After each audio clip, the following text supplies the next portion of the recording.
வாங்க Sunday filter காஃபியோட இனிதே start ஆகிடுச்சு. இனி எல்லாருக்கும் இனியும் ஆடி 18ஆம் பேருக்கு நல்வாழ்த்துக்கள். எந்திரிச்சோடனே பார்த்தீங்கன்னா வீடை மூவ் பண்ணி விட்டுறலாம். மூவ் பண்ணிவிட்டு நம்ம குளிச்சுட்டு வந்து சாமி கும்பிட்லான்னு ஒரு பிளானில் இறங்கிட்டேன். வீடு நீட்டாக தான் இருக்குது, இருந்தாலும் வந்து நம்ம ஏதாவது ஒரு ஃபங்க்ஷன் அப்படின்னா மூவ் பண்ணிட்டா தான் நமக்கு ஒரு நிம்மதியாக இருக்கும். ஸோ அந்த வேலை தான் ஸ்டார்ட் ஆகிட்டு இருந்துச்சு. எங்கள் ஊர் தஞ்சாவூர்லாம் பார்த்தீங்கன்னா ஆடி 18ஆம் பேருக்கு சும்மா களை கட்டும், ஆற்றுல தண்ணி வந்துடும். எல்லாருமே பார்த்திங்கன்னா ஒரு பையை எடுத்துகிட்டு கிளம்பிடுவோம் ஆற்றுக்கு.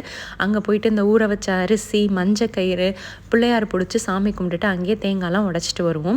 அதுதான் ரொம்ப ஸ்பெஷல் எங்கள் ஊரில். அதெல்லாம் நான் ரொம்பவே மிஸ் பண்ணுறேன் இந்த வருஷம். லாஸ்ட் இயர் பார்த்திங்கன்னா நான் ரொம்ப நல்லா செலிப்ரேட் பண்ணியிருந்தோம். என் தங்கச்சிக்கு வந்து தாலி பிரித்து போட்டிருந்தோம். அதனால் ஆற்றுக்கெலாம் போயிட்டு நல்லா எல்லா ரிலேஷன்லேயும் சூப்பராக என்ஜாய் பண்ணியாச்சு. இந்த வருஷம் பார்த்திங்கன்னா துபாயில் தான் செலிப்ரேட் பண்ணிகிட்ருக்கேன்.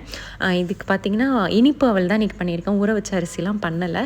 ஸோ இனிப்பு அவல் செஞ்சுட்டு சாமிக்கு வச்சாச்சு. பூ மட்டும் மிஸ்ஸிங்.